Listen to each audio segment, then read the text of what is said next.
सच्चिदानन्दरूपमजोनिर्भयं सच्चिदानन्दविग्रहं सदा सुस्मेरवदनं बालकृष्णं नमाम्यहं।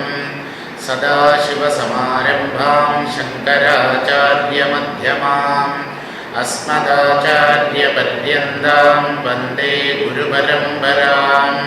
नारायणं पद्मभुवं वसिष्ठं शक्तिं च तत्पुत्रपराशरं च व्यासं शुकं गौडपदं महान्तं गोविन्दयोगीन्द्रमथास्य शिष्यं श्रीशङ्कराचार्यमथास्य पद्मपादं च हस्तामलकं च शिष्यं तं तोडकं वार्तिककारमन्यान् अस्मद्गुरून् സന്തതമാനതോസ്മി. എല്ലാവർക്കും എൻ്റെ വിനീതമായ പ്രണാമം. നമുക്കിന്ന് വായിക്കാനുള്ളത് 10ാമത്തെ അധികാരം, അതാണ് അവസാനത്തെ അധികാരം. അതിലെ 4ാമത്തെ പദ്യം മുതലാണ്.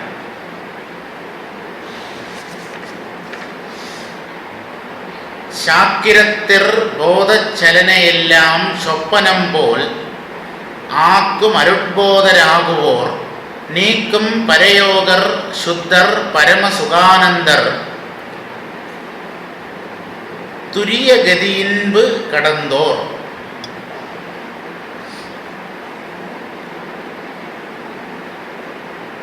സത്യത്തിൽ പ്രതിഷ്ഠ നേടിയ ജ്ഞാനികളുടെ അനുഭവത്തെയാണ് ഈ അവസാനത്തെ അധ്യായത്തിൽ വർണ്ണിച്ചു കൊണ്ടുവരുന്നത്. ശാക്കിരത്തിർ ബോധചലനയെല്ലാം സ്വപ്നം പോൽ. സ്വപ്നം എന്ന് പറഞ്ഞാൽ സ്വപ്നം തന്നെ. ശാക്കിരത്തിർ എന്ന് പറഞ്ഞാൽ ജാഗ്രത്തിൽ, ഉണർവുവേളയിൽ നാം ഉണർന്നിരിക്കുമ്പോൾ ബോധചലനയെല്ലാം, ബോധത്തിൻ്റെ ചലനം, അവിടെ അഖണ്ഡ ബോധത്തെ അല്ല ഉദ്ദേശിക്കുന്നത്, വ്യക്തിബോധം, അഹംബോധം. ആ അഹംബോധത്തിൻ്റെ ചലനങ്ങളെല്ലാം, ചലനൈ എന്ന് പറഞ്ഞാൽ മലയാളത്തിലെ ചലനം, ബോധചലനയെല്ലാം, വ്യക്തിബോധത്തിൻ്റെ ചലനങ്ങളെയെല്ലാം സ്വപ്നം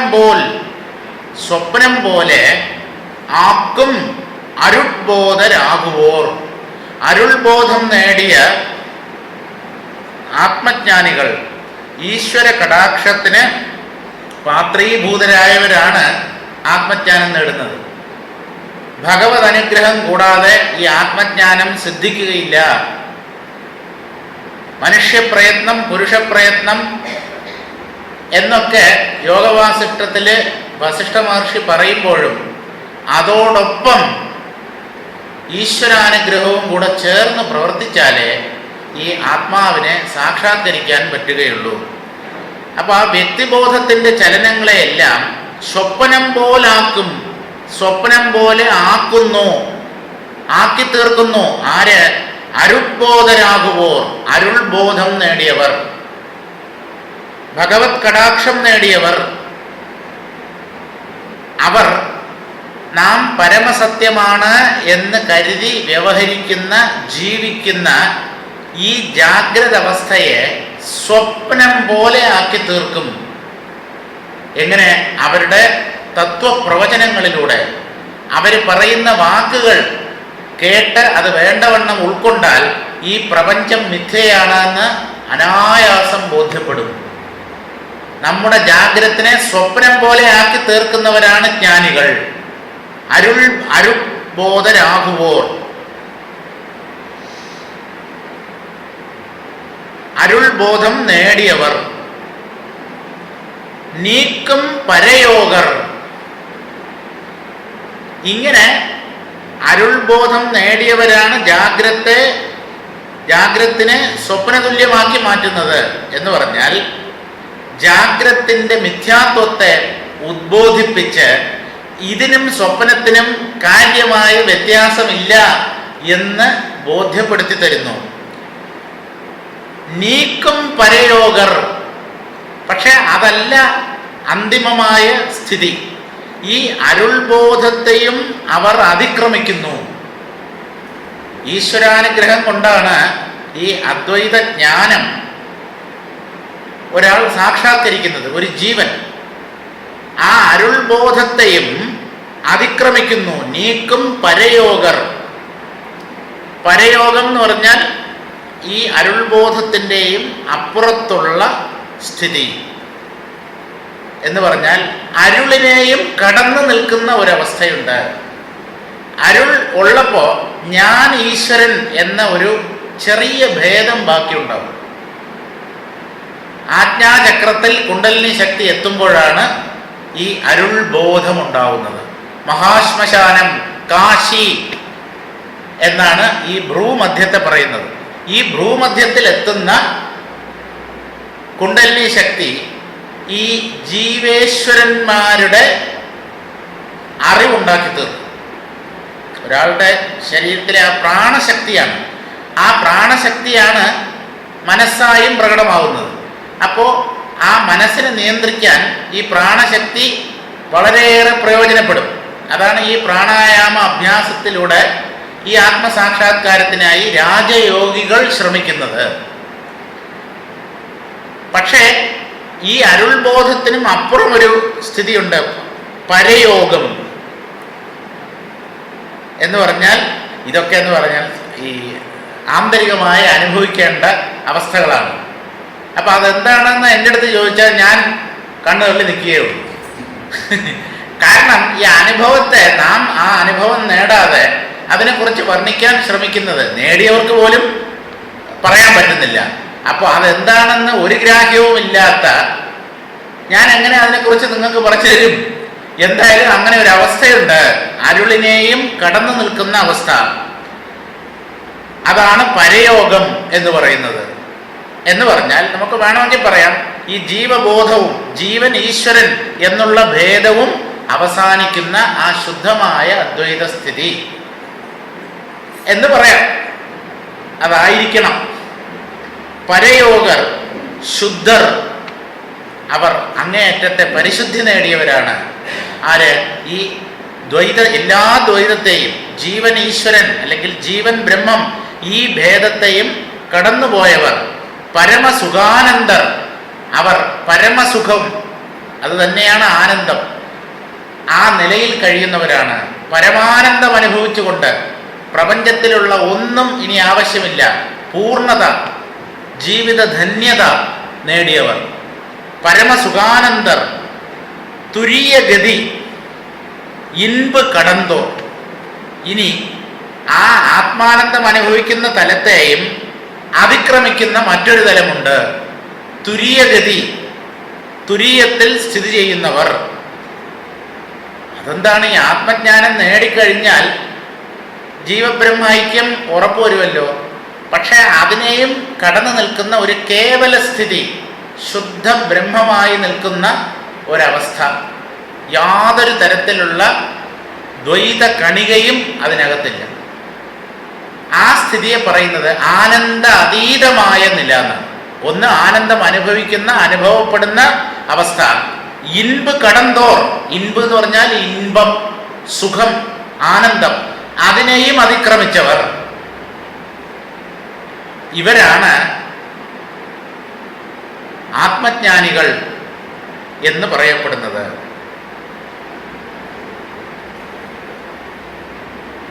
നമുക്ക് ഈ അവസ്ഥയെ വേണമെങ്കിൽ പറയാം. ആദ്യത്തേത്, പാകപ്പെട്ട ഭക്തനിൽ ഈശ്വരകൃപ പ്രകടമായി പ്രപഞ്ചത്തിൻ്റെ മിഥ്യാത്വത്തെ അറിയുന്ന നില. ഇതാണ് അരുൾബോധ നില എന്ന് പറയുന്നത്.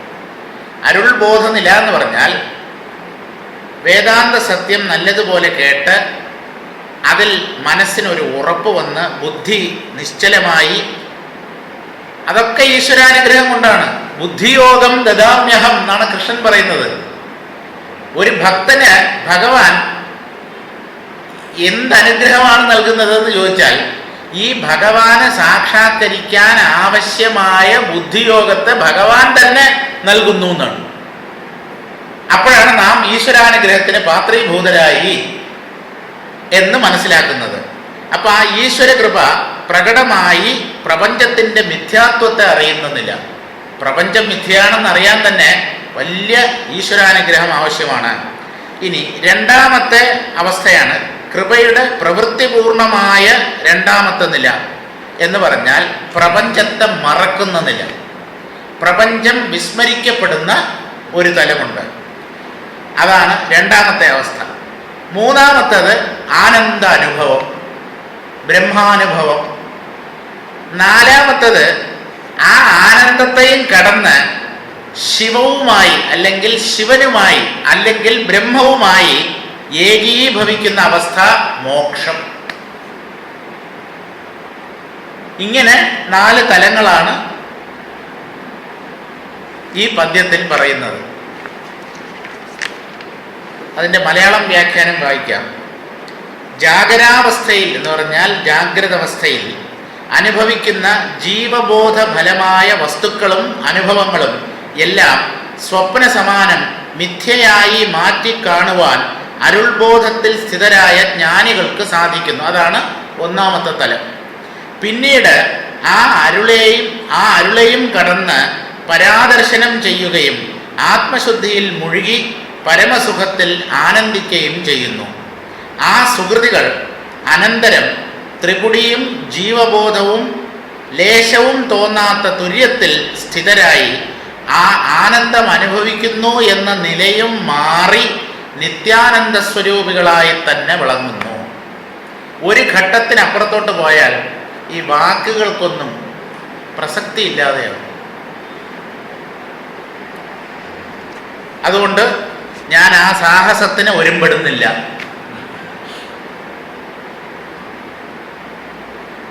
ഇനി ഇതിനെക്കുറിച്ച് കൂടുതൽ പറയണമെന്ന് പറഞ്ഞാൽ നിവൃത്തിയില്ല.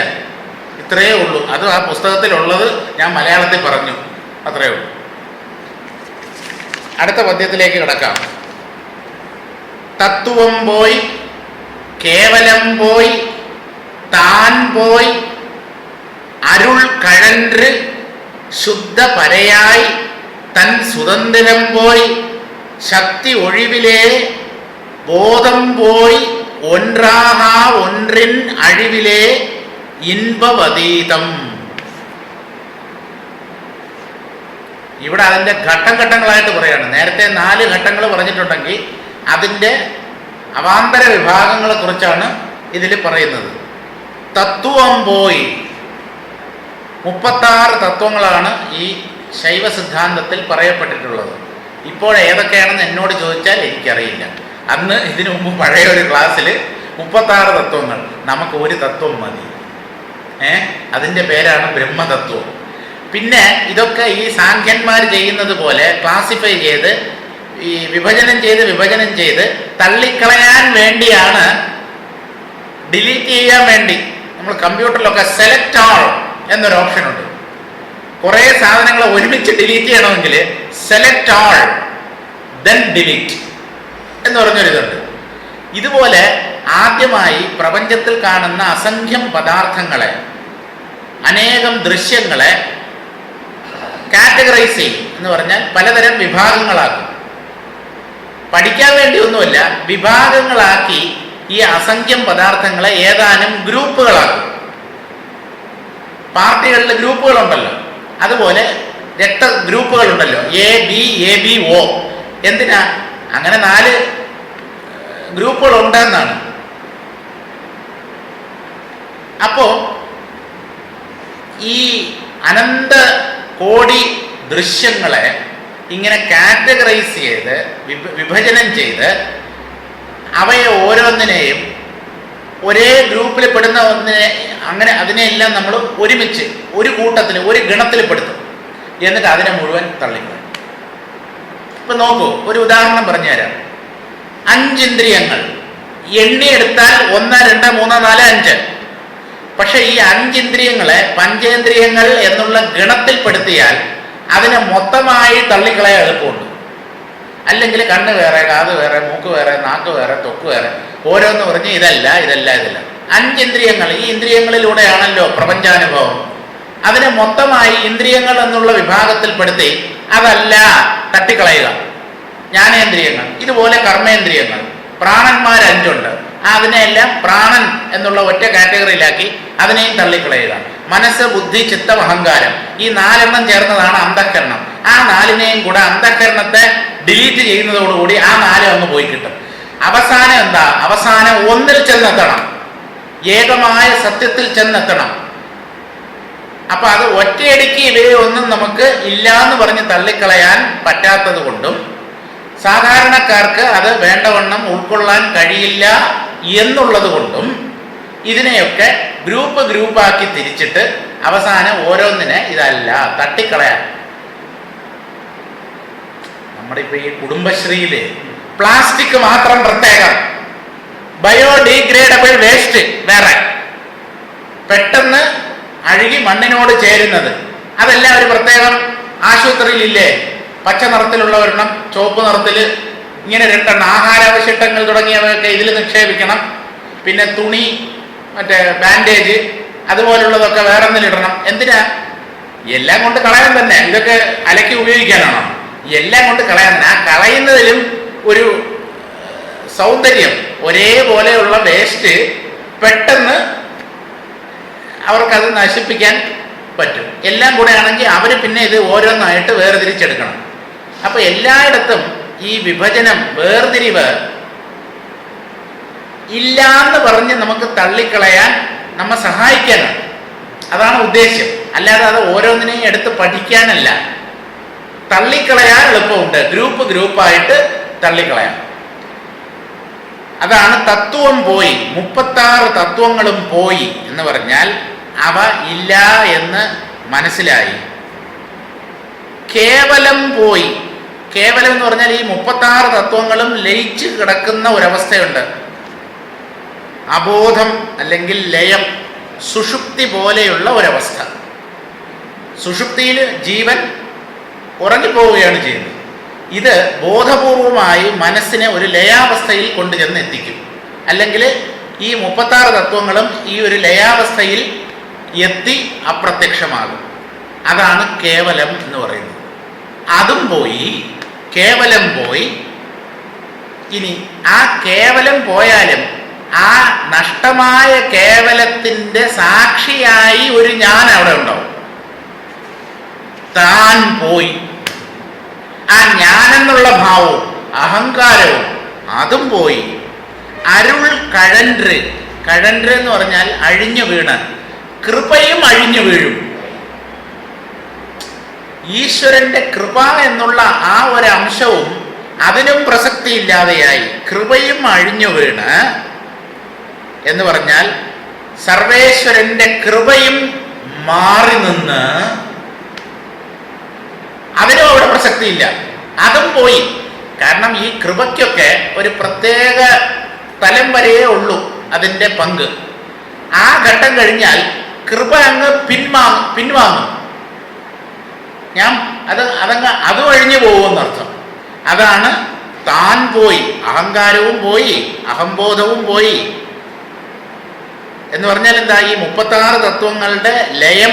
36 തത്വങ്ങൾ കള്ളമാണെന്ന് ആദ്യം മനസ്സിലായി, മിഥ്യയാണെന്ന് മനസ്സിലായി. അവ ലയിച്ചു പോകുന്ന അബോധം എന്നുള്ള ഒരവസ്ഥ അതും പോയി. അതിനും സാക്ഷിയായിരുന്ന ഞാൻ എന്നുള്ള ഭാവം അതും അകന്ന് ഈശ്വരന്റെ കൃപ അതും അഴിഞ്ഞു വീണ് ശുദ്ധ പരയായി. ശുദ്ധ പരയായി എന്ന് പറഞ്ഞാൽ ശുദ്ധ പരയോഗത്തിൽ നിന്ന്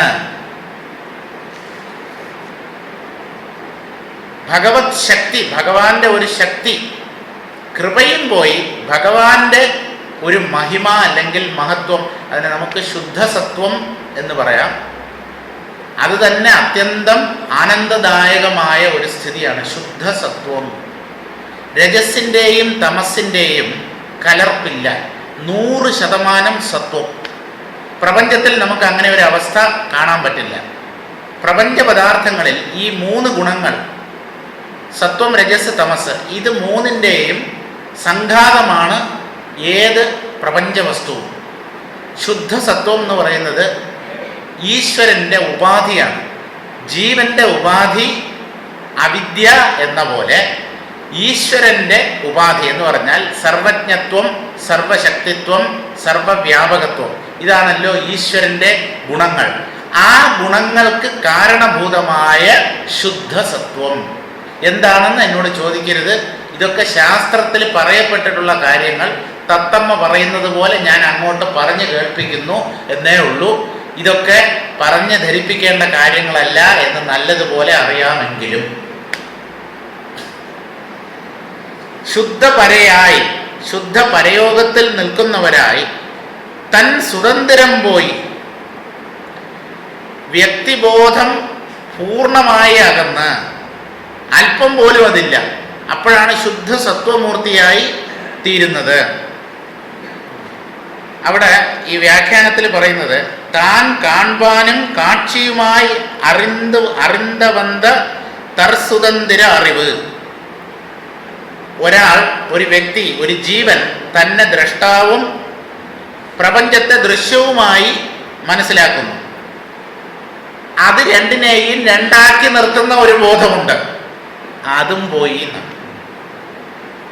ഈ ദ്വൈതത്തിന് കാരണമായ ഒരു ഭേദമുണ്ട്, അതും നഷ്ടമായി.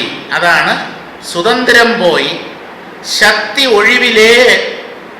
ശക്തി ഒഴിയുമ്പോൾ, ഈശ്വരൻ്റെ കൃപാശക്തി എന്നുള്ള ആ അംശവും അപ്രത്യക്ഷമാകുമ്പോൾ ബോധം പോയി. ബോധം എന്ന് പറയുന്നത് ഇവിടെ നിന്ന് അഖണ്ഡ ബോധം ബ്രഹ്മമല്ല, ബ്രഹ്മം വരികയോ പോവുകയോ ഒന്നും ചെയ്യില്ല. സാക്ഷിബോധവും പോയി. ഇതൊക്കെ സംഭവിക്കുന്നെങ്കിലും ഇതിനെല്ലാം ഒരു സാക്ഷിയായ ഒരു ബോധം ഉണ്ടാവും. അഹങ്കാരത്തിൻ്റെ ഒഴിവിനെയും അറിയുന്ന ഒരു ബോധം, അതാണ് സാക്ഷിബോധം. അഹങ്കാരം മാഞ്ഞുപോയി, ആ മാഞ്ഞുപോകലിന് സാക്ഷിയായിരിക്കുന്ന ഒരു സാക്ഷിബോധമുണ്ട്, വിറ്റ്നസ്സിങ് കോൺഷ്യസ്നസ്. അതും പോയി. അതാണ് ഇവിടെ ബോധം പോയി എന്ന് പറഞ്ഞത്. സാക്ഷിബോധവും പോയി. ഒൻറാഹ ഒൻറിൻ അഴിവിലെ, ഒന്നല്ലാത്ത ഒന്നിൻ്റെ അഴിവിൽ, നാശത്തിൽ. ഇതെന്താണിത്? ഒന്നല്ലാത്ത ഒന്ന്, അത് അദ്വൈതമാണ്, ഏകമാണ് എന്നാണല്ലോ ഉപനിഷത്ത് പ്രഖ്യാപിക്കുന്നത്. പക്ഷേ ആ ഒന്ന് തന്നെയല്ലേ നാനാത്വം നിറഞ്ഞ പ്രപഞ്ചമായി കാണപ്പെടുന്നത്? അതിൻ്റെ തന്നെ ഒരു പ്രകടനമല്ലേ? അതുകൊണ്ട് അത് ഒന്നല്ലാത്ത ഒന്നാണ്. ഒന്നല്ലാത്ത ഒന്നാന്ന് പറഞ്ഞാൽ നാനാത്വങ്ങൾ നിറഞ്ഞ പ്രകടമായും നാനാത്വങ്ങൾ നിറഞ്ഞ പ്രപഞ്ചമായും പ്രകടമാകുന്നത്. പ്രപഞ്ചത്തിന്റെ തലത്തിൽ നിന്ന് നോക്കിയാൽ പലത് നാനാത്വം, പക്ഷെ സൂക്ഷ്മമായി ചിന്തിക്കുന്നവന് ഒന്ന്. അതുകൊണ്ട് അത് ഒന്നല്ലാത്ത ഒന്നാണ് എന്ന് പറഞ്ഞാൽ പ്രപഞ്ചരൂപത്തിൽ പ്രകടമാകുന്ന ഒന്നാണ്. ആ ഒന്നിൽ ഒன்றല്ല ഒன்றாக ഒன்றிൽ ഒன்றிൻ അഴിവിലെ എന്ന് പറഞ്ഞാൽ ആ ബോധാനുഭവം, അദ്വൈത അനുഭവം, അതും പോയി. എത്ര എത്ര സ്റ്റേജ്, ഇത് എങ്ങോട്ട്, എവിടെയാണ് പോകുന്നത്? പോയി പോയി എന്ന് പറഞ്ഞാൽ ഓരോന്നും പോയി പോയി എന്ന് പറയുമ്പോൾ നമ്മൾ ഒന്നും മനസ്സിലാവുന്നില്ല. എവിടെ പോയി? ഈ അഹങ്കാരം പോണത് തന്നെ നമ്മൾ ആകെപ്പാടെ ഈ സുഷുപ്തിയിലാണ് മനസ്സിലാവുന്നത്. ബോധപൂർവമായി ഈ അഹങ്കാരത്തെ നമുക്ക് ഇന്നേ വരെ ഉപശമിപ്പിക്കാൻ സാധിച്ചിട്ടില്ല. പിന്നെ അതും കഴിഞ്ഞ് രണ്ടും മൂന്നും അവസ്ഥകൾ, നിലകളാണ് ഇതിൽ വർണ്ണിച്ച് കേൾപ്പിക്കുന്നത്. ഇൻപവതീതം, ബ്രഹ്മാനന്ദം അനുഭവിക്കുന്ന ഒരു തലമുണ്ട്, അതും പോയി എന്ന് പറഞ്ഞാൽ ആനന്ദത്തിനും അതീതമായ കേവല സ്ഥിതി. അവിടെ അത് മാത്രമേ ഉള്ളൂ. ശുദ്ധം, കേവലം, അബ്സല്യൂട്ട്, കലർപ്പില്ല, ശുദ്ധമായ ബ്രഹ്മം, വിദേഹമുക്തന്റെ സ്ഥിതി. ജീവൻ മുക്തന്റെ സ്ഥിതി അതിന് മുമ്പുള്ള ഘട്ടമാണ്. അയാൾ ആത്മാനന്ദം അനുഭവിച്ചുകൊണ്ട് വ്യവഹാരങ്ങളിൽ കഴിഞ്ഞുകൂടുന്നു. പക്ഷേ അത് അദ്ദേഹത്തിൻ്റെ ഉള്ളിലും ഒരു നിഴൽ പോലെ ഒരു ജീവബോധം ഉണ്ടാവും. ആ ശരീരം പതിക്കുമ്പോൾ ആ ജീവൻ മുക്തി എന്നുള്ള അവസ്ഥയെയും കടന്ന് വിദേഹമുക്തനായിത്തീരുന്നു എന്ന് പറഞ്ഞാൽ കേവല ബോധമായിത്തീരുന്നു. അതിനെക്കുറിച്ച് ഒന്നും പറയാൻ സാധ്യമല്ല. അതിലെത്താൻ കഴിയാതെയാണ് മനസ്സും വാക്കും മടങ്ങി വന്നത്.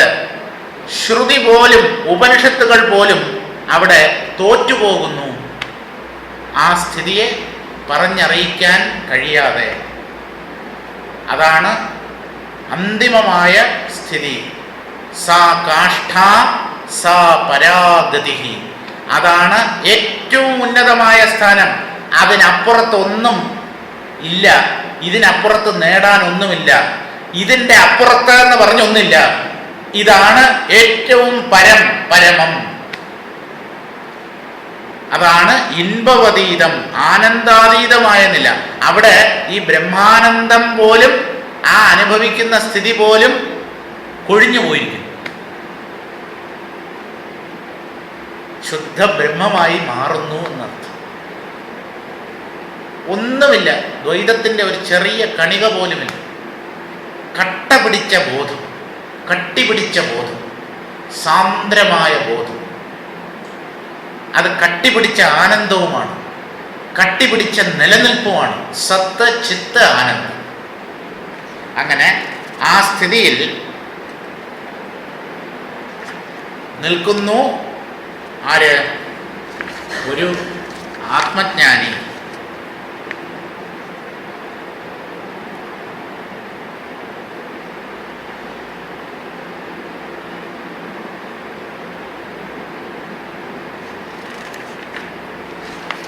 അതിൻ്റെ മലയാള വ്യാഖ്യാനം വായിക്കാം. ഇൻപാതീത നില എന്ന് പറഞ്ഞാൽ ആനന്ദാതീതമായ സ്ഥിതി പ്രാപിപ്പാൻ പടിപ്പടിയായുള്ള നിലകൾ പറയുകയാണ് ഈ പദ്യത്തിൽ. തത്വങ്ങളെല്ലാം നേതി ചെയ്ത് മാറ്റി എന്ന് പറഞ്ഞാൽ ഇതല്ല എന്ന് പറഞ്ഞ് താനല്ലാത്ത ദൃശ്യത്തെ മുഴുവൻ നീക്കി പിന്നീട് ശേഷിക്കുന്ന മറപ്പായ കേവലാവസ്ഥയും, മറപ്പ് എന്ന് പറഞ്ഞാൽ വിസ്മൃതി, വിസ്മരണം, മറവി എന്നർത്ഥം. പഴയ മലയാളമാണ്. മറപ്പ്, മറവി, വിസ്മരണം എന്നർത്ഥം. എല്ലാം വിസ്മരിക്കപ്പെടുന്ന കേവല അവസ്ഥ എന്ന് പറഞ്ഞാൽ അവിടെ സുഷുപ്തിയാണ് ഉദ്ദേശിക്കുന്നത്. കേവലാവസ്ഥയും അരുളാൽ അറിഞ്ഞു മാറ്റണം. കാരണം ഈ തമസിൻ്റെ സ്വാധീനമാണ് ആത്മാവിനെ അറിയാൻ കഴിയാതാക്കി തീർക്കുന്നത്.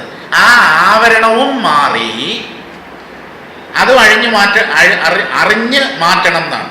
അതിനെയും അതിക്രമിക്കണം അറിവിലൂടെ. ഈ രണ്ട് സ്ഥിതികളെയും സകല കേവലങ്ങൾ, നാനാത്വം അനുഭവപ്പെടുന്ന സ്ഥിതി സകലം, പ്രപഞ്ചം തന്നെ വിലയിച്ച് കിടക്കുന്ന സുഷുപ്തി, അന്ധകാരമയമായ ഒരനുഭവം, അതാണ് ഇവിടെ കേവലം എന്ന് പറയുന്നത്. ഈ സകല കേവലങ്ങൾ സാപേക്ഷങ്ങളാണ്. കേവലമായ സത്യം ഇതിൻ്റെ അപ്പുറത്താണ്, ഈ രണ്ടിൻ്റെയും അപ്പുറത്താണ്.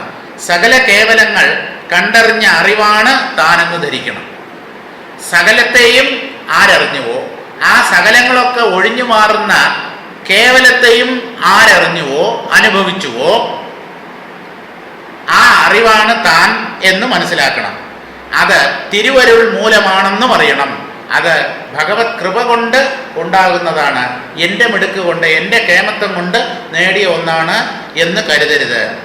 എന്നെ ഞാൻ അറിഞ്ഞു എന്ന ആണവ ഭാവനയും അകറ്റി അരുളിനെ ദർശിക്കണം. എനിക്ക് ആത്മസാക്ഷാത്കാരം കിട്ടി, ഞാൻ ആരാണെന്ന് ഞാൻ മനസ്സിലാക്കി, അതും പോണം. കാരണം അങ്ങനെ രണ്ടില്ല, മനസ്സിലാക്കിയ ഒരാളില്ല അവിടെ.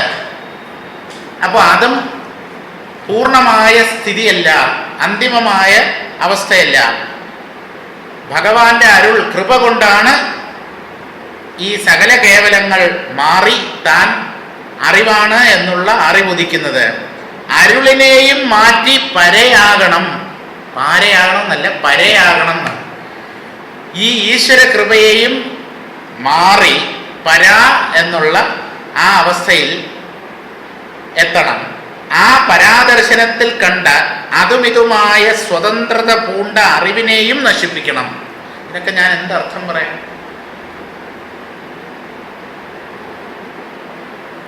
ആത്മാനുഭവം നേടിയിട്ട് ഒഴിവിലൊടുക്കം വായിച്ചാൽ നല്ല പോലെ മനസ്സിലാവും. ആത്മാനുഭവം ആദ്യം നേടണം. ഇത് വായിച്ച് ആത്മാനുഭവം നേടാമെന്ന് പറഞ്ഞാൽ അത് നടക്കാൻ പോണില്ല.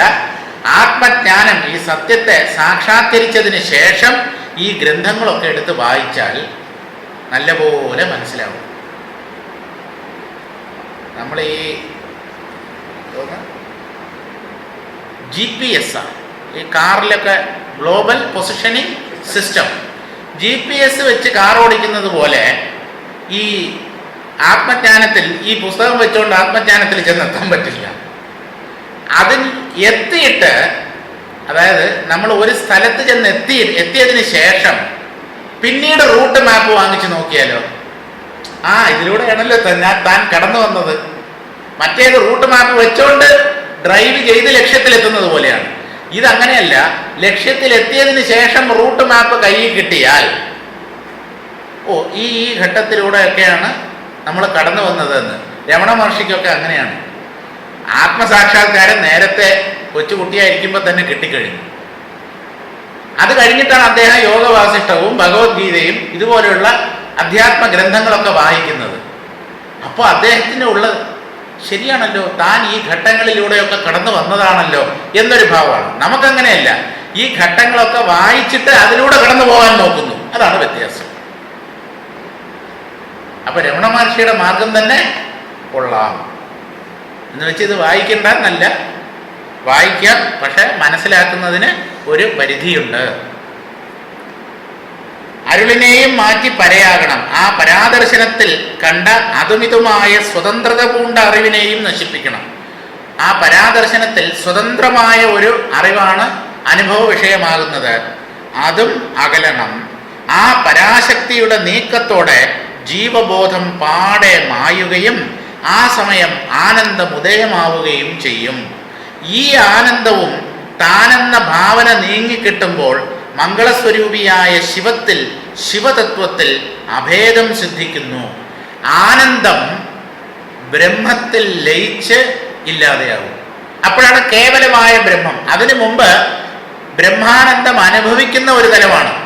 അതും അന്തിമമായ സ്ഥിതിയല്ല. ആ ബ്രഹ്മാനന്ദം അനുഭവപ്പെടുന്ന നിലയെയും അതിക്രമിക്കുക എന്ന് പറഞ്ഞാൽ ആ ആനന്ദാനുഭവത്തെയും കടന്നു പോവുക. ബ്രഹ്മാനന്ദം ബ്രഹ്മത്തിൽ ലയിച്ച് ബ്രഹ്മം മാത്രമായി നിൽക്കുന്ന ഒരവസ്ഥ, കേവല സ്ഥിതി എന്നർത്ഥം. ആ അവസ്ഥയിൽ എത്തണം എന്നാണ്. അതാണ് ശരിക്കുള്ള ശിവതത്വം. ശൈവ സിദ്ധാന്തത്തിലെ അവസാന പടി, അവസാനത്തെ നില. അഭേദം സിദ്ധിക്കുന്നു. ബോധവാസനയും അശേഷമില്ലാത്ത ആ വിശിഷ്ട സുധാസൗധമത്രേ സുഖാതീതം. സുധാസൗധം എന്ന് പറഞ്ഞാൽ എന്താ? സംസ്കൃതത്തിൽ സുധ എന്നുള്ളതിന് രണ്ടർത്ഥമുണ്ട്. ഒന്ന് അമൃത്, രണ്ടാമത്തത് ചുണ്ണാമ്പ്, കുമ്മായം എന്നാണ്. വീട് വെള്ളയടിക്കുമ്പോൾ പൂശാറുണ്ടല്ലോ, അതിനും സുധാലേപനം എന്നാണ് പറയുന്നത് സംസ്കൃതത്തിൽ. അപ്പോൾ ഇവിടെ സുധാസൗധം എന്ന് പറഞ്ഞാൽ ആ വെള്ള പൂശിയ മാളിക, സൗധം കെട്ടിടം, മാളിക എന്നൊക്കെയാണ്. ആ സുധാസൗധമാണ് സുഖാതീതമായ കേവല ബ്രഹ്മസ്ഥിതി. അത് വാക്കുകൾക്ക് വർണ്ണിക്കാൻ പറ്റുന്ന ഒന്നല്ല. ഇത് തന്നെയാണ് നിന്റെ നിജസ്ഥിതി. യഥാർത്ഥത്തിൽ ഇതാണ് നീ എന്ന് നാം ഓരോരുത്തരോടും പറയുകയാണ്. അപ്പോൾ നമ്മുടെ ആ വ്യക്തിത്വത്തിൻ്റെ ആഴം ഒന്ന് നോക്കൂ. എത്ര താഴത്താണ്, അല്ലെങ്കിൽ എത്ര അടിസ്ഥാനമാണ് നമ്മുടെ സ്വരൂപം. അതിൽ പൊന്തിയ വെറും ഒരു നിഴലോ കുമിളയോ പോലെയാണ് ഈ അഹങ്കാരം. ഇതും വെച്ചുകൊണ്ടാണ് നമ്മളിവിടെ ജീവിച്ച് മരിക്കുന്നത്. മരണഭയം ഈ കുമിളയ്ക്കാണ്. താൻ ഒരു ദിവസം പൊട്ടിപ്പോകും. കുമിളയായി നിലനിൽക്കുന്നിടത്തോളം ഈ ഭയത്തിൽ നിന്നൊരു മോചനമില്ല. കാരണം എന്താ? കുമിള പൊട്ടും. കടലായി മാറിയാൽ, കുമിള എന്നുള്ള ആ പരിമിത രൂപത്തെ വിട്ടിട്ട് കടലായി മാറിയാൽ വേണ്ട. കുമിളയായി നിൽക്കുമ്പോൾ തന്നെ താൻ കടലാണെന്നറിഞ്ഞാൽ പ്രശ്നമില്ല. കടലിലുള്ളത് ജലം, ഈ ഞാനാകുന്ന കുമിളയിലുള്ളതും ജലം. ആ ജലം എന്നുള്ള പൊതുവായ അംശത്തെ എടുക്കുമ്പോൾ കുമിള മരിക്കുന്നില്ല. കുമിള പൊട്ടിയാൽ കുമിളയിലുള്ള ജലം സമുദ്രജലവുമായി ഒന്നുചേരും. അവിടെ എന്താ മരിക്കുന്നത്? കുമിള എന്നുള്ള രൂപവും പേരും. രൂപവും പേരും വസ്തുവല്ല, നാമരൂപങ്ങൾ വസ്തുവല്ല. വസ്തു അംഗീകരിച്ച ഒന്നാണ് ഈ നാമരൂപങ്ങൾ, അത് കള്ളം. പക്ഷെ ആ നാമരൂപങ്ങളാണ് താൻ എന്ന് കരുതി കഴിയുന്ന ഒരാൾക്ക് മരണഭയത്തെ ഒഴിവാക്കാൻ സാധ്യമേയില്ല. അയാൾക്ക് എന്നും മരണം ഭയം ജനിപ്പിച്ചുകൊണ്ടിരിക്കും. ഒറ്റ വഴി, ഞാൻ ബോധമാണെന്നങ്ങ് തീരുമാനിക്കും. ജനന മരണങ്ങളില്ലാത്ത ബോധമാണ് ഞാൻ എന്നങ്ങ് തീരുമാനിച്ചാൽ എല്ലാം മംഗളമായി. ആ ഒരു ഉറപ്പ് ബുദ്ധിക്ക് ഉണ്ടാവണം. ആ ഉറപ്പാണ് നമ്മെ ഈ ആത്മാനുഭവത്തിൽ കൊണ്ടുചെന്ന് എത്തിക്കുന്നത്. അടുത്ത പദ്യത്തിലേക്ക് കടക്കാം. ബോധപുരവി പുരുടൻ അതിലൈന്ത് വീതി പവനി വെറിശാകും ബോധപുരവി അരുളേറിനാൽ പോക്കുവരവற்ற പരമസുഖമാം കാണപ്പാ. അപ്പ എന്ന് പറഞ്ഞാൽ കുഞ്ഞേ, മോനെ എന്നൊക്കെയാണ് തമിഴിൽ. സംസ്കൃതത്തിൽ താത എന്നാണ് വിളിക്കുന്നത്. അച്ഛനെയും താത എന്ന് വിളിക്കാം, അച്ഛന് മകനെയും താത എന്ന് വിളിക്കാം. ഒന്ന് വാത്സല്യത്തോടു കൂടിയുള്ള വിളി, മറ്റേത് ആദരവോടു കൂടിയുള്ള വിളി. തമിഴ്നാട്ടിലൊക്കെ പോയി കഴിഞ്ഞാൽ എന്നപ്പാ എങ്ക പോറേ സ്നേഹത്തോടു കൂടി പറയുന്നതാണ്. എവിടെ പോകുന്നു, എവിടെ പോകുന്നു കുട്ടി എന്നൊക്കെ ചോദിക്കാറില്ലേ? അതിനാണ് എന്നപ്പ എന്ന് പറയുന്നത്. ഇനി അച്ഛൻ എന്നുള്ള അർത്ഥത്തിൽ അപ്പ എന്ന് പറയാറുണ്ട്, അതെവിടെയും പറയാറുണ്ട്. അപ്പ അപ്പ എന്നുള്ള വിളി ക്രിസ്ത്യാനികൾ ഉപയോഗിക്കാറുണ്ട്. അപ്പൻ, അച്ഛൻ എന്നുള്ള വാക്കുണ്ടെങ്കിലും അപ്പൻ എന്നുള്ള വാക്ക് ഉപയോഗിക്കാറുണ്ട്. ഈ അപ്പൻ അമ്മ എന്നുള്ളതുണ്ടല്ലോ, മിക്കവാറും എല്ലാ ഇന്ത്യക്കാരും, ഇന്ത്യയിലുള്ള എല്ലാ സംസ്ഥാനക്കാരും ഉപയോഗിക്കാറുണ്ട്. അമ്മ, അപ്പ എന്നുള്ള വാക്ക് പോലെ അത്രയും കോമൺ അല്ല. അമ്മ, ഒരു വിശേഷ ബുദ്ധിയില്ലാത്ത പശു വിളിക്കുന്നത് അമ്മോന്നാണ്. ആര് പറഞ്ഞു കൊടുത്തതിന് അമ്മ?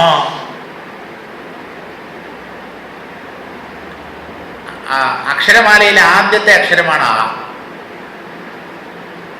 ആദ്യം കുട്ടി ജനിച്ചു കഴിഞ്ഞാൽ ആദ്യം കുറെ സ്വരാക്ഷരങ്ങൾ മാത്രമേ പറയൂ. ആ, ഈ, ഓ, ഇങ്ങനെയൊക്കെ പറയും. പിന്നെയാണ് കാ, ചാ, താ, താ, പ ഇങ്ങനെയുള്ള വ്യഞ്ജനാക്ഷരങ്ങളൊക്കെ. കാരണം സ്വരാക്ഷരങ്ങൾ ഉച്ചരിക്കാനാണ് എളുപ്പം. അതിൽ ഏറ്റവും എളുപ്പം ആദ്യത്തെ സ്വരാക്ഷരമായ ആ. ഇവിടെ എന്താ പറയുന്നത്? ബോധപുരവി പുരുണൻ അതിലൈന്ത് വീതി പവനി വിറിശാകും. ബോധം പുരവി. ഇവിടെ ബോധം എന്നുള്ളതിന് ബാലകൃഷ്ണൻ നായർ സാറ് പറയുന്ന ബോധം എന്നേ അർത്ഥം. ഓരോരോ പദ്യങ്ങളിൽ അത് ഓരോരോ അർത്ഥത്തിലാണ്. ചില സ്ഥലത്ത് ജീവബോധം, ചില സ്ഥലത്ത് സാക്ഷിബോധം, ചില സ്ഥലത്ത് നിർവികൽപ്പബോധം, അഖണ്ഡമായ ബോധം, ഇങ്ങനെ പല അർത്ഥങ്ങളിലും ബോധം എന്നുള്ള വാക്ക് ഉപയോഗിക്കാറുണ്ട്. ബോധം പുരവി പുരുടൻ അതിലൈന്ത് വീതി പവനി വിറിശാകും. ബോധം അതിനെങ്ങനെ എടുക്കും? ബോധം പുരുടൻ പുരവി പുരുടൻ പുരവി അതിലൈന്ത് വീതി. അങ്ങനെ വേണം അതിനെ അന്വയിക്കാൻ. വാക്കുകളെ അങ്ങോട്ടും ഇങ്ങോട്ടും മാറ്റി അതിനെ ഒരു റീഅറേഞ്ച് ചെയ്തെടുത്താലേ അർത്ഥം പിടികിട്ടും. പുരുടൻ എന്ന് പറഞ്ഞാൽ പുരുഷൻ എന്ന് പറഞ്ഞാൽ ജീവൻ, വ്യക്തി. പുരവി, പുരവി എന്ന് തമിഴിൽ പറഞ്ഞാൽ കുതിര എന്നാണ് അർത്ഥം. പുരവി, കുതിര.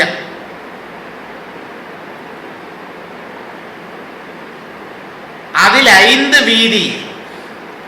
ബോധം വ്യക്തിബോധത്തിൽ നിന്നാൽ, താനൊരു വ്യക്തിയാണ് എന്ന് കരുതിയാൽ 5 മാർഗങ്ങളിലൂടെ അതിന് സഞ്ചരിക്കേണ്ടതായി വരും. ഐന്ത് വീതി എന്ന് പറഞ്ഞാൽ 5 വീതി, 5 റോഡുകളിലൂടെയാവും ബോധം ജീവബോധത്തെ അംഗീകരിച്ചാൽ. എന്താണ് 5 വീതി? 5 ഇന്ദ്രിയങ്ങളുടെ മാർഗം. കണ്ണ്, കാത്, മൂക്ക്, നാക്ക്, ത്വക്ക്. ഈ 5 മാർഗങ്ങളിലൂടെ ആയിരിക്കും ജീവബോധത്തിൻ്റെ പുറത്ത് കയറിയ, ജീവബോധമാകുന്ന കുതിരപ്പുറത്ത് കയറിയ ബോധം. 5 ഇന്ദ്രിയങ്ങളെ ആശ്രയിച്ചാൽ 5 വ്യത്യസ്തങ്ങളായ അനുഭവങ്ങൾ. പവനി വരിക, ഭവനി എന്നാണ് തമിഴിൽ പറയുന്നത്. ഭവാനി അല്ല, ഭവനി. അവർ പായ്ക്കൊക്കെ ബാ എന്നാണ് പറയുന്നത്. ഭവനി വരുന്നു എന്ന് പറഞ്ഞാൽ എഴുന്നള്ളി വരിക എന്നർത്ഥം. പല്ലക്കിലൊക്കെ രാജാവും ഈ മറ്റെഴുന്നള്ളിപ്പോ അമ്പലത്തിലെ വിഗ്രഹത്തിൻ്റെ എഴുന്നള്ളിപ്പൊക്കെ വരുമ്പോൾ അവർ തമിഴ്നാട്ടിൽ പറയുന്നത് ഭവനി വരികയാണ്. അങ്ങനെ തെരുവിലൂടെ ഇങ്ങനെ കൊണ്ടുവരിക എന്നർത്ഥം, എഴുന്നള്ളി വരിക. അപ്പോൾ ഈ 5 വീതികളിലൂടെ ജീവബോധം അല്ലെങ്കിൽ വ്യക്തി അനുഭവിക്കുന്നത് വിറിശാകും. വിറിശ് എന്ന് തമിഴിൽ പറഞ്ഞാൽ, നമ്മൾ ഈ തൃശ്ശൂർ പൂരത്തിനൊക്കെ വാണം എന്ന് പറയാറില്ലേ, അമിട്ട് ഇങ്ങനെ തറയിൽ താഴെ നിന്ന് കത്തിച്ചു കഴിഞ്ഞാൽ മോളിൽ പോയി പല വർണ്ണങ്ങളിൽ ഇങ്ങനെ പൊട്ടിച്ചെതറുന്നത് അമിട്ട് എന്നല്ലേ പറയുക, അല്ലേ? വിറിശ്. ഇംഗ്ലീഷിൽ അതിന് വാക്ക് കിട്ടാത്തതുകൊണ്ട് അവർ റോക്കറ്റ് എന്നാണ് ട്രാൻസ്ലേറ്റ് ചെയ്തിരിക്കുന്നത്. ശരിക്കും അമിട്ടാണ്. അതായത് ജീവബോധത്തെ അംഗീകരിക്കുന്നവൻ 5 വ്യത്യസ്ത അനുഭവങ്ങളെ അനുഭവിക്കേണ്ടതായി വരും 5 ഇന്ദ്രിയങ്ങളിലൂടെ. ബോധപ്പുരവി അരുളേറിനാൽ, ഇനി ഈ ബോധം ജീവബോധത്തെ അംഗീകരിക്കുമ്പോൾ അതിനോടൊപ്പം ഈശ്വര കൃപയും കൂടെ ചേർന്നു എന്നിരിക്കട്ടെ. വെറും ഇന്ദ്രിയങ്ങളുടെ പുറത്ത് കയറിയാൽ 5 വ്യത്യസ്തങ്ങളായ അനുഭവങ്ങൾ, അതിനെയാണ് നമ്മൾ പ്രപഞ്ചാനുഭവം എന്ന് പറയുന്നത്. ഈ ശബ്ദസ്പർശ രൂപരസഗന്ധങ്ങളല്ലാതെ പ്രപഞ്ചത്തിൽ നിന്ന് നമുക്ക് വേറെ ഒന്നും അനുഭവിക്കാനില്ല. ഈ 5 അനുഭവമേ ഉള്ളൂ. അതിനെയാണ് നമ്മൾ പ്രപഞ്ചം എന്ന് പറയുന്നത്. ആ ജീവബോധമാകുന്ന കുതിരപ്പുറത്ത് കയറുമ്പോൾ 5 വ്യത്യസ്ത അനുഭവങ്ങളാണ്. പക്ഷേ അതോടൊപ്പം അരുളേറിനാൽ, ഈശ്വര കൃപ കൂടെ ഈ കുതിരപ്പുറത്ത് നമ്മോടൊപ്പം കയറിയാൽ, ഭഗവാന്റെ കാരുണ്യവും കൂടെ ഉണ്ടെങ്കിൽ, പോക്ക് വരവ് അറ്റ, പോക്കും വരവും ഇല്ലാത്ത, പോവുക വരിക, ഗമനം ആഗമനം, ഇത് രണ്ടുമില്ലാത്ത പരമസുഖമാം, അങ്ങേയറ്റത്തെ സുഖമായിരിക്കും അനുഭവം. കാണപ്പാ, നോക്കൂ കുഞ്ഞേ, ഇതൊന്ന് മനസ്സിലാക്കൂ, ഉൾക്കൊള്ളൂ എന്നർത്ഥം. ബോധപ്പുരവി പുരുടൻ അതിൽ 5 വീതി ഭവനി വെറിശാകും. ബോധപ്പുരവി അരുളേറിനാൽ പോക്കുവരവറ്റ പരമസുഖമാം കാണപ്പാ. അതായത് വ്യക്തിബോധത്തിൽ നിന്നാൽ ഇതൊരു റോക്കറ്റ് പോലെയോ അല്ലെങ്കിൽ അമിട്ട് പോലെയോ സദാ ചലിച്ചുകൊണ്ടിരിക്കും. 5 ഇന്ദ്രിയങ്ങളിലൂടെ വർണ്ണശബളമായ 5 വ്യത്യസ്ത അനുഭവങ്ങൾ അനുഭവിച്ചു കൊണ്ടേയിരിക്കും. ആ അനുഭവത്തെ ഒഴിവാക്കാതെ തൻ്റെ സ്വരൂപത്തെ അറിയാൻ സാധ്യമല്ല. ഇന്ദ്രിയങ്ങളെ ആദ്യം അന്തർമുഖമാക്കണം, ദമം. പിന്നീടാണ് ശമം, മനസ്സിനെ നിയന്ത്രിക്കൽ. ഇന്ദ്രിയങ്ങളിലൂടെ പുറത്തു പോകുന്നതാണ് മനസ്സ്. ആ ഇന്ദ്രിയങ്ങളെ മനസ്സുകൊണ്ട്, ഈ 5 ഇന്ദ്രിയങ്ങളുടെ കടിഞ്ഞാൻ മനസ്സിൻ്റെ കയ്യിലാണ്. അപ്പോൾ ആ മനസ്സുകൊണ്ട് ഇന്ദ്രിയങ്ങളെ അടക്കി ദമനം ചെയ്ത് ആ മനസ്സിനെയും ഒടുക്കണം. അതാണ് ശമം. ഇങ്ങനെ ശമം ദമം സാധന ചതുഷ്ടയ സമ്പത്തിലെ 3ാമത്തെ ഘടകമാണ് ശമദമാദി ഷഡ്ക സമ്പത്തി. അതിലാദ്യം പറയുന്ന 2 ഈ ശമവും ദമവുമാണ്. ഇന്ദ്രിയ നിയന്ത്രണവും മനസ്സംയമനവും ഇല്ലാതെ ആത്മജ്ഞാനം കിട്ടുകയില്ല. എന്തൊക്കെ വേണമെങ്കിലും നിങ്ങൾ ചെയ്തു, ആസനം, പ്രാണായാമം എല്ലാം ശരി. ഈ പ്രാണനെ എന്തിനാണ് നിയന്ത്രിക്കുന്നത്? മനസ്സ് നിയന്ത്രണ വിധേയമാകാനാണ്. ആദ്യം ആ മനസ്സുകൊണ്ട് ഇന്ദ്രിയങ്ങളെ നിയന്ത്രിക്കണം. ഇന്ദ്രിയങ്ങളെ നിയന്ത്രിച്ചാലും ഉള്ളിൽ നിന്ന് മനസ്സ് ചലിച്ചുകൊണ്ടിരിക്കും, സങ്കല്പ രൂപത്തിൽ അത് ഇളകിക്കൊണ്ടിരിക്കും. അതിനെ അതിൻ്റെ ഉറവിടത്തിൽ തന്നെ ഒടുക്കുന്നതാണ് ശമം. ദമം, പിന്നീട് ശമം. ഇങ്ങനെ മനസ്സിലെ വൃത്തികളെല്ലാം ഒടുങ്ങുമ്പോഴാണ് അതിൻ്റെ അധിഷ്ഠാനമായ ബോധം പ്രകാശിക്കുന്നത്. അപ്പോൾ അത് പോക്കുവരവറ്റ പരമസുഖമാം ബോധപ്പുരവി എന്നാണ് പറയുന്നത്. ബോധക്കുതിര, പുരവി എന്ന് പറഞ്ഞാൽ കുതിര.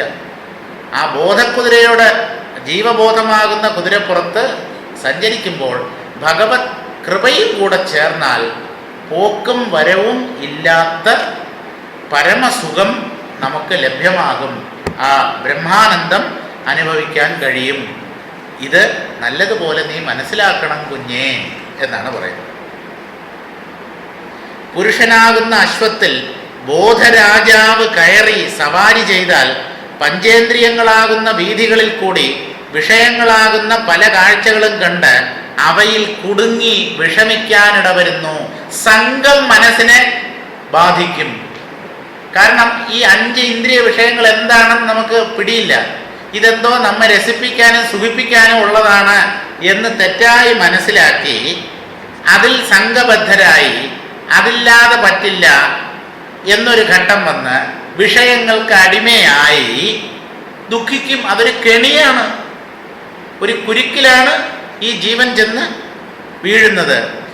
നേരെ മറിച്ച് നല്ല അരുളാകുന്ന രാജാവ് ബോധമാകുന്ന അശ്വത്തിന്മേൽ കയറി മേൽപ്പറഞ്ഞ വിധം സവാരി ചെയ്യുന്ന പക്ഷം ഇന്ദ്രിയ വലകളിൽ കുടുങ്ങി വശമാകാൻ തരമാകയില്ലെന്ന് മാത്രമല്ല, അരുളും കൂടെ ഉണ്ടെങ്കിൽ, ഈശ്വരകൃപയും കൂടെ ഈ ബോധക്കുതിരയുടെ പുറത്ത് കയറി സഞ്ചരിക്കുമ്പോൾ നമ്മുടെ ഒപ്പമുണ്ടെങ്കിൽ ആ ഇന്ദ്രിയങ്ങളൊന്നും നമ്മെ ബന്ധിക്കുകയില്ലെന്ന് മാത്രമല്ല, ആ സവാരി പോക്കുവരവില്ലാത്ത മൗനാനന്ദത്തിൽ എത്തിച്ചേർക്കും എന്നുള്ളതുമാണ്. മൗനാനന്ദം, അവിടെ സങ്കല്പങ്ങളൊന്നുമില്ല. വാക്കുകളോട് കൂടിയുള്ള ആനന്ദാനുഭവമുണ്ട്. അതായത് ആനന്ദം അനുഭവിക്കുകയും ചെയ്യും, അതിനെ വർണ്ണിച്ച് കേൾപ്പിക്കുകയും ചെയ്യും. ഏതുപോലെ ഒരു ഗ്ലാസ് ഒന്നാന്തരം പാൽപ്പായസം, പാലട പ്രഥമൻ തന്നെ ആയിക്കൊള്ളട്ടെ, എന്തിനാ ഈ പിശുക്ക് കാണിക്കുന്നതല്ലേ? പറയുമ്പോഴേ നല്ല ഫസ്റ്റ് ക്ലാസ് പായസം തന്നെ ആയിക്കോട്ടെ, പാലട പ്രഥമൻ. എനിക്കതാണ് ഇഷ്ടം കേട്ടോ, അതുകൊണ്ടാണ് ഞാനത് പറഞ്ഞത്. നിങ്ങൾക്ക് വേറെ അടപ്രഥമനോ ചക്കപ്രഥമനോ ഒക്കെ ആയിരിക്കും. അവരവർക്ക് ഇഷ്ടമുള്ളത് ഏതാണെന്ന് വെച്ച് കഴിഞ്ഞാൽ അതെടുത്തോളൂ. ഇതിങ്ങനെ നമ്മൾ അതിൻ്റെ രസം ആസ്വദിക്കുമ്പോൾ തന്നെ ചിലപ്പോൾ അതിങ്ങനെ ഉറിഞ്ചി കുടിക്കുന്ന ശബ്ദം ഉണ്ടാവും. അതിൻ്റെ രസം നുകർന്നുകൊണ്ടിരിക്കുകയാണ്. ആ മധുരരസം നുകർന്നുകൊണ്ടിരിക്കുമ്പോൾ തന്നെ ശബ്ദവും കൂടെ ഉണ്ടാകും. ചിലപ്പോൾ എന്തൊരു ടേസ്റ്റ് അല്ലേ, ഇങ്ങനെയൊക്കെ നമ്മൾ പറയുകയും ചെയ്യും. അപ്പൊ അവിടെ ആനന്ദാനുഭവത്തോടൊപ്പം വാക്കുകളും കൂടെ ഉണ്ട്. പക്ഷെ ഈ ആത്മാനന്ദം അനുഭവിക്കുമ്പോൾ വാക്കുകളില്ല. അവിടെ വാക്കുകളൊക്കെ ഒഴിഞ്ഞു പോകുന്നു. വാക്കിന് പ്രസക്തിയില്ല, വാക്ക് അടങ്ങിപ്പോകുന്നു. ആ വാക്കും സ്പന്ദന രൂപത്തിലാണ് ഉണ്ടാകുന്നത്. ആ സ്പന്ദനവും ഉള്ളിൽ ഒടുങ്ങുമ്പോഴാണ് ഈ മൗനാനന്ദം പ്രകാശിക്കുന്നത്. പോക്കുവരവില്ലാത്ത മൗനാനന്ദത്തിൽ എത്തിച്ചേർക്കും എന്നുള്ളതുമാണ്. ആകെക്കൂടിയ സാരം ഇതാണ്. ആകെപ്പാടെ ഇതിൻ്റെ ചുരുക്കം പറയാം. തർബോധം എന്ന് പറഞ്ഞാൽ ജീവബോധം. അതായത് ജീവബോധത്തിന് കീഴടങ്ങിയാൽ സംസാരം തുടരുമെന്നും, നേരെ മറിച്ച് അരുൾബോധത്തിന് കീഴടങ്ങിയാൽ തർബോധം നശിച്ച് അഥവാ ജീവബോധം നശിച്ച് നിർവിഷയാനന്ദ സുഖം ലഭിക്കുന്നു എന്നുമാകുന്നു. ജീവതലത്തിൽ, വ്യക്തിതലത്തിൽ നിന്നാൽ ദുഃഖിക്കേണ്ടി വരും. ഇതേ ഉള്ളു ചുരുക്കം. എവിടെയൊക്കെ ഈ അഹങ്കാരത്തോടു കൂടി നാം നിൽക്കുന്നുവോ അവിടെയെല്ലാം ദുഃഖമായിരിക്കും ഫലം. ഈ അഹങ്കാരം ഒഴിഞ്ഞു പോകുന്ന സ്ഥലത്തിലെല്ലാം നോക്കൂ, നല്ല സുഖമായിരിക്കും. സുഷുപ്തി, അഹങ്കാരം ലയിച്ചു പോയി, അപ്പൊ തന്നെ എന്തൊരു സുഖം, പരമാനന്ദമായി. സമാധിയിലും ഈ അഹങ്കാരം അവിടെ ലയിച്ചു പോവുകയല്ല, നശിപ്പിക്കപ്പെടുകയാണ് ചെയ്യുന്നത്. അപ്പോഴും ഒരു അവാച്യമായ ആനന്ദം ഉള്ളിൽ അനുഭവപ്പെടും. അതുകൊണ്ട് അഹങ്കാര തലത്തെ അതിക്രമിക്കുകയാണ് വേണ്ടത്. എങ്ങനെ അതിക്രമിക്കും? എപ്പോഴൊക്കെ ഈ ഞാൻ എന്നുള്ള ഭാവം നമ്മുടെ ഉള്ളിൽ പൊന്തുന്നുവോ, അത് ചുമ്മാ ഇരിക്കുമ്പോൾ നമുക്കറിയില്ല. ഈ ഞാനിനെ ആരെങ്കിലും ഇങ്ങനെ കുത്തുമ്പോൾ, കുത്തി നോവിക്കുമ്പോൾ ഇത് സട കുറഞ്ഞെഴുന്നേക്കും.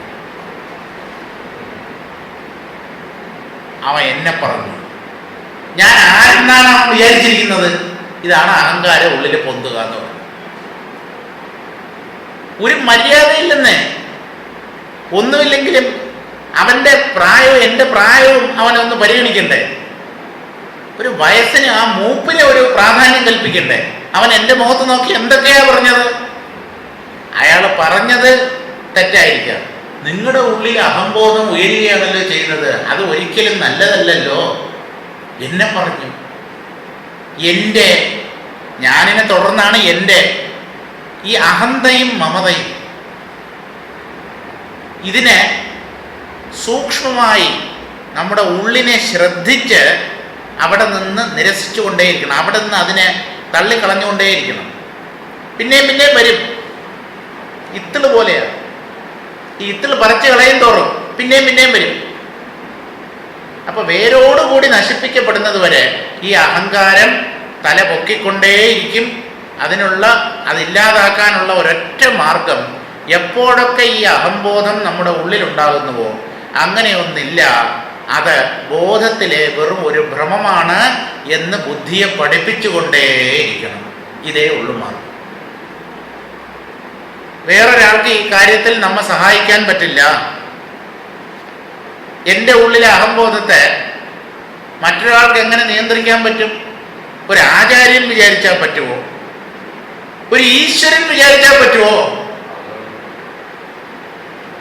ഈശ്വരനാണ് ഈ ഞാനായിട്ട് പൊന്തുന്നത്.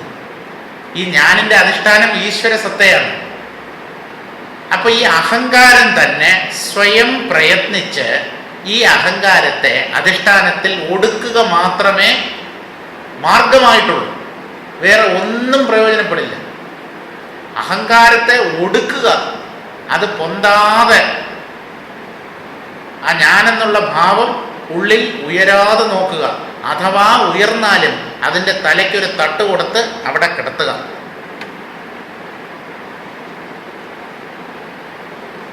അതേ ഉള്ളൂ അഹങ്കാര നാശത്തിനുള്ള മാർഗം. അത് നിരന്തരമായ ഒരു പ്രക്രിയയാണ്.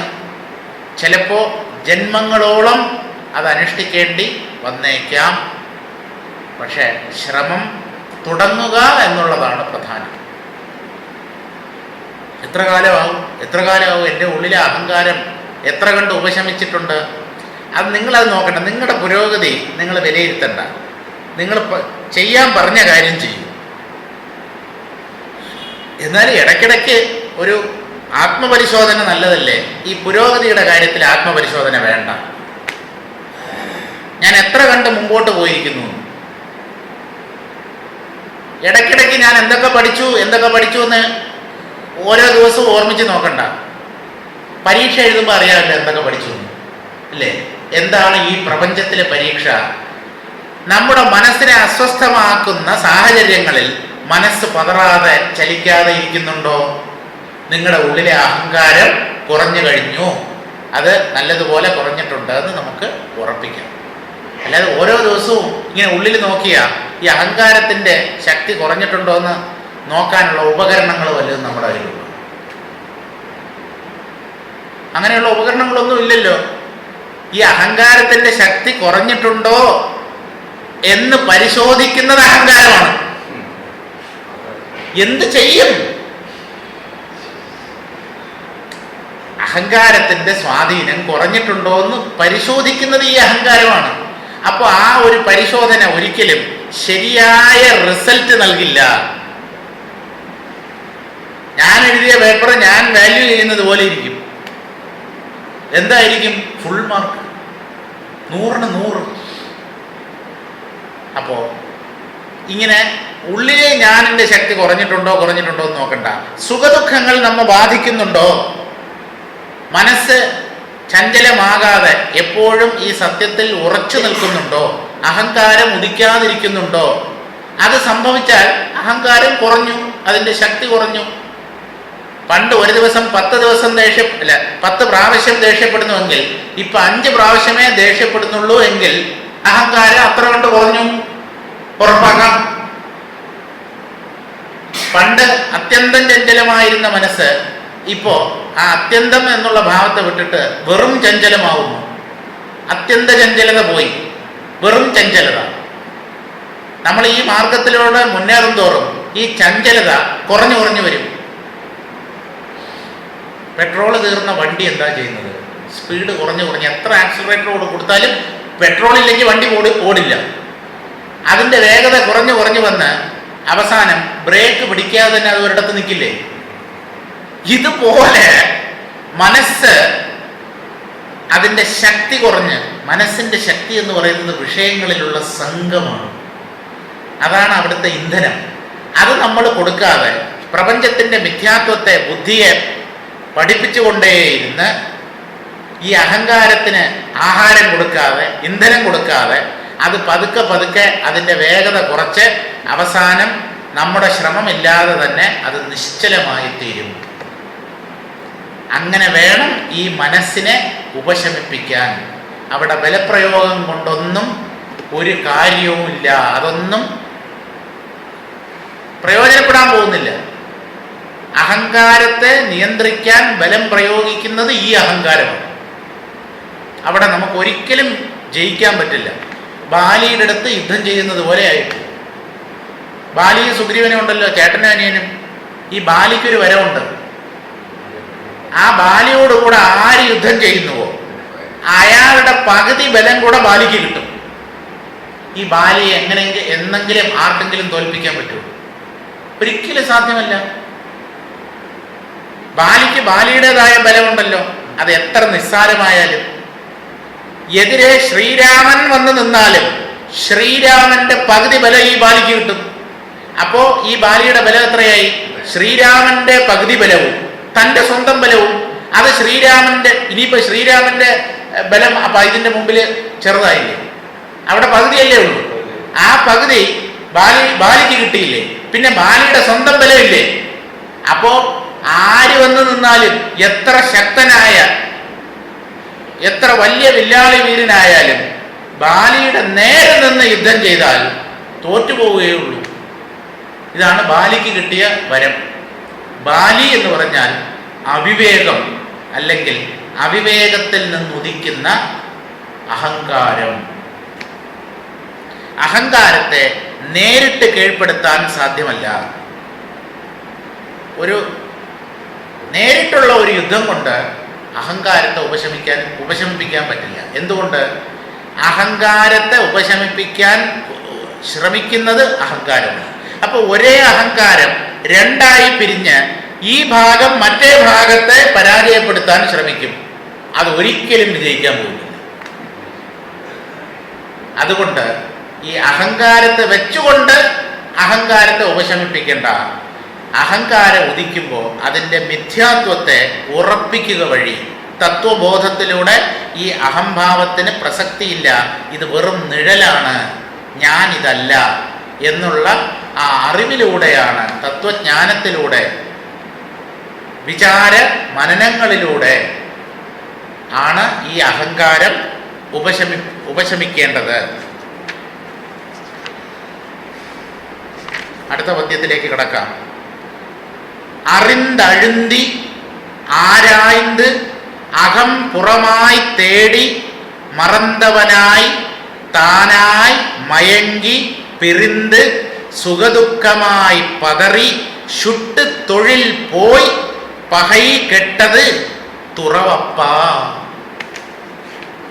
സന്യാസം എന്താണ് എന്നാണ് ഈ പദ്യത്തിൽ പറയുന്നത്. എന്താണ് ശരിയായ സന്യാസം അല്ലെങ്കിൽ ത്യാഗം? അറിന്ത് അഴുന്തി,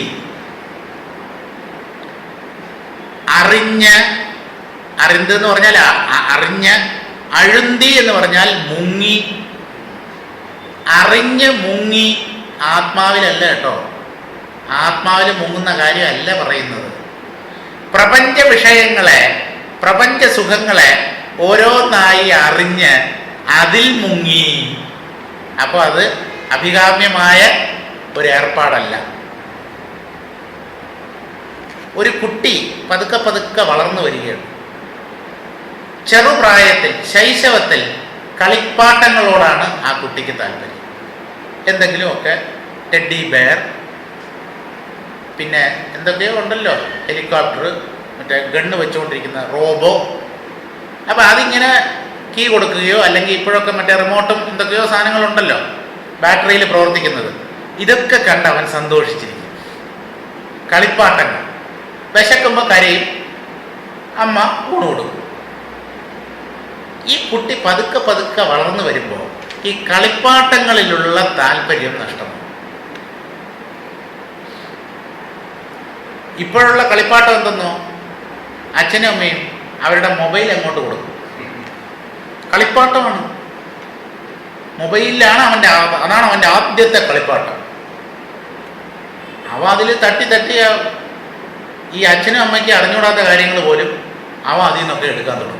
കാരണം പരീക്ഷണം ഇതേ ഉള്ളൂ, ഇത് തട്ടി അപ്പോൾ അവനറിയാം ഏത് പ്രസ് ചെയ്ത് കഴിഞ്ഞാൽ എന്ത് വരും, അതിനുശേഷം എങ്ങനെ അടുത്തതിലേക്ക് പോകണം, ഇതെല്ലാം നല്ലതുപോലെ അറിയാം. അപ്പോൾ കളിക്കോപ്പുകളുടെ കാലമൊക്കെ കഴിഞ്ഞു, ഇപ്പോൾ അവൻ മൊബൈലിലാണ് പിടിമുറുക്കിയിരിക്കുന്നത്. കുറച്ചുകൂടെ പ്രായമാകുമ്പോൾ അവൻ ഈ കളിക്കോപ്പുകൾ വേണ്ട, മറിച്ച് കളികൾ, കൂട്ടുകാരുമായിട്ടുള്ള ഓടിപ്പിടുത്തം, അങ്ങനെ. ഇപ്പോഴതല്ല, വീഡിയോ ഗെയിംസ്. അതിൻ്റെ മുമ്പിലിരുന്ന് പ്ലെയിൻ പറപ്പിക്കുക, എന്തൊക്കെയാണ് ഇത്. പ്ലെയിനിൽ കയറി നമ്മൾ പ്ലെയിൻ ഓടിച്ചാൽ എങ്ങനെയോ അതേ എഫക്റ്റ്, ആ വിഷ്വൽ, അതിന് എന്തോ ഒരു പേര് പറയും. നമ്മൾ പ്ലെയിൻ ഓടിച്ചപ്പോൾ നമുക്ക് അത് ഈ പ്ലെയിനെ നിയന്ത്രിക്കാനുള്ള ഇതൊക്കെ നമ്മുടെ കമ്പ്യൂട്ടറിൽ തന്നെ കാണും. അതിങ്ങനെ തിരിക്കാനും വേഗത കൂട്ടാനും കുറയ്ക്കാനും ഉള്ള ഇങ്ങനെ പല പല കാര്യങ്ങളും. അതിനെന്തോ ഒരു പേര് പറയും, എനിക്ക് മറന്നുപോയി, പോട്ടെ.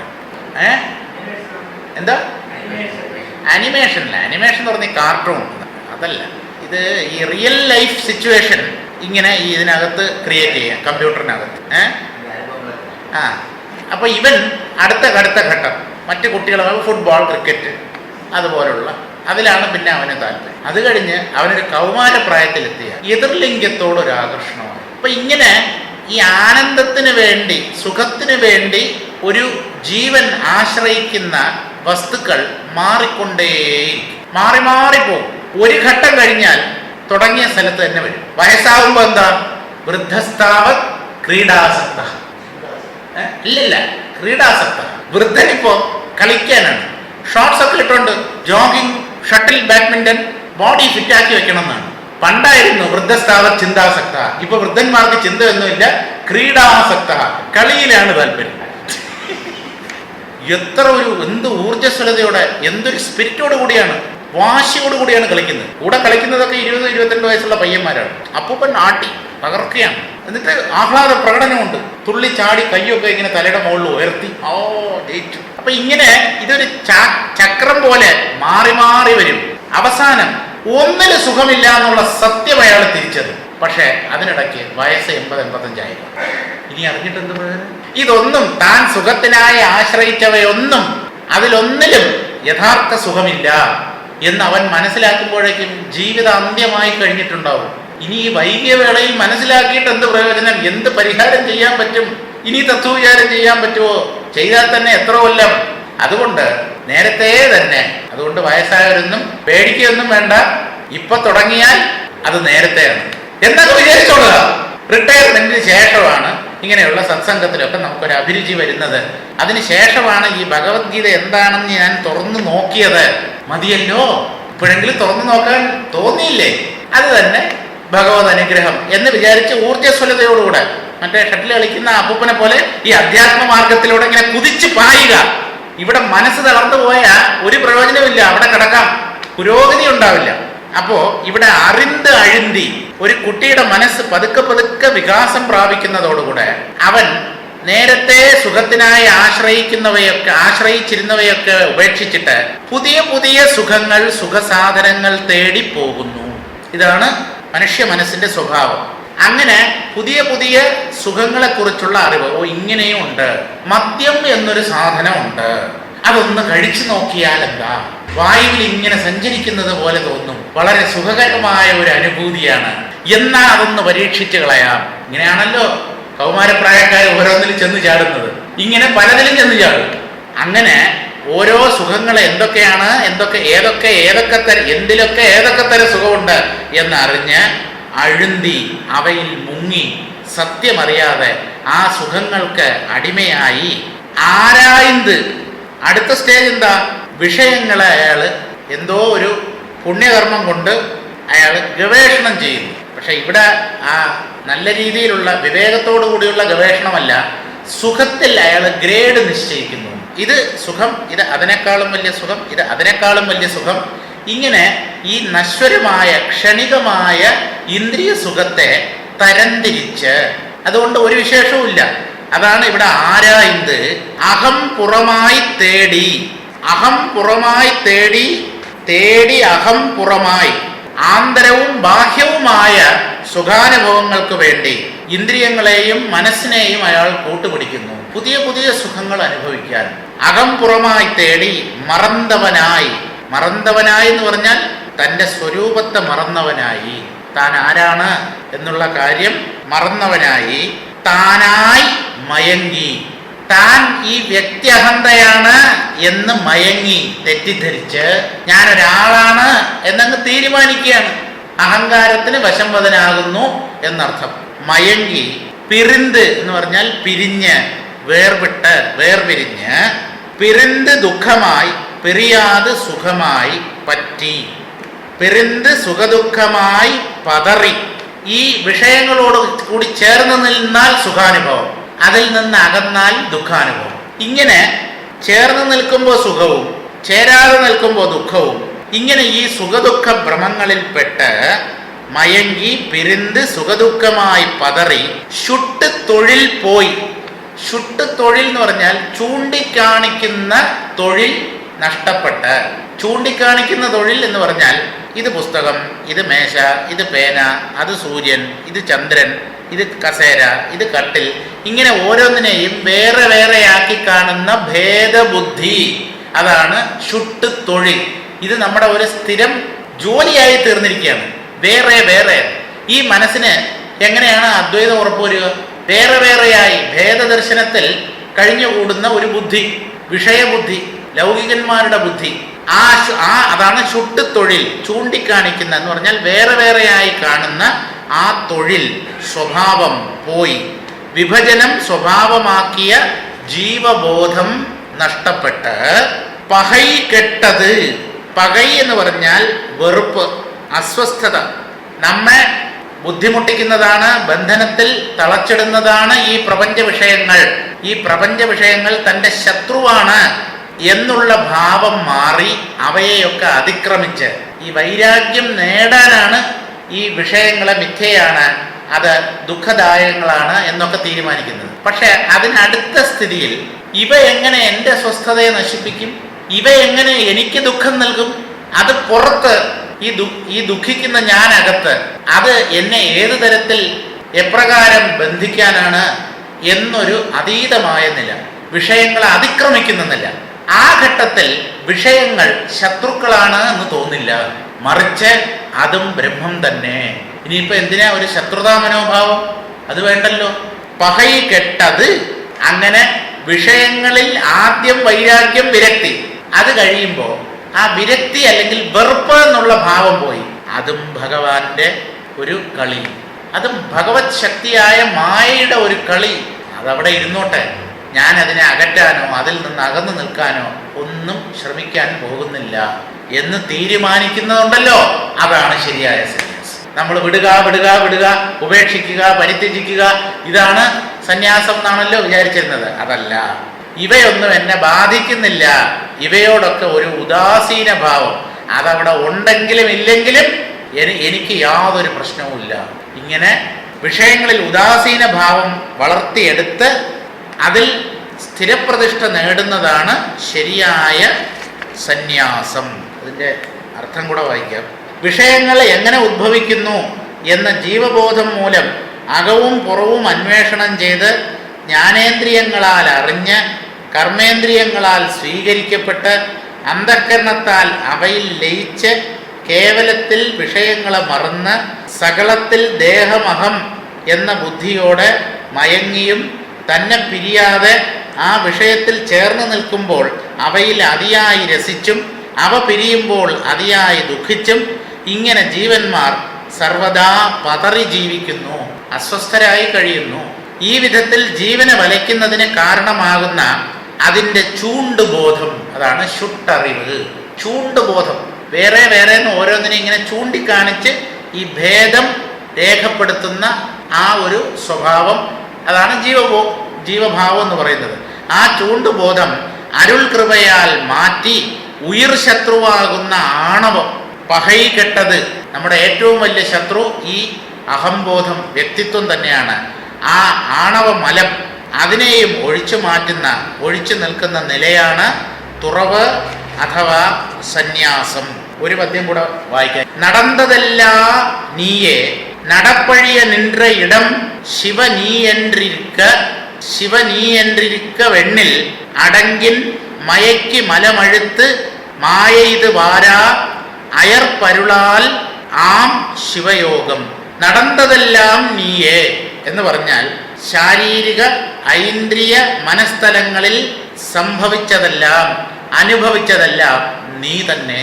ഞാൻ അവയെ അനുഭവിച്ചു എന്നല്ല, നീ തന്നെ നിന്നെ പലതെന്ന പോലെ ആക്കി തീർത്ത് അനുഭവിച്ചു, സ്വപ്നത്തിലെന്ന പോലെ. വാസ്തവത്തിൽ അതിലൊന്നിലും കഴമ്പില്ല.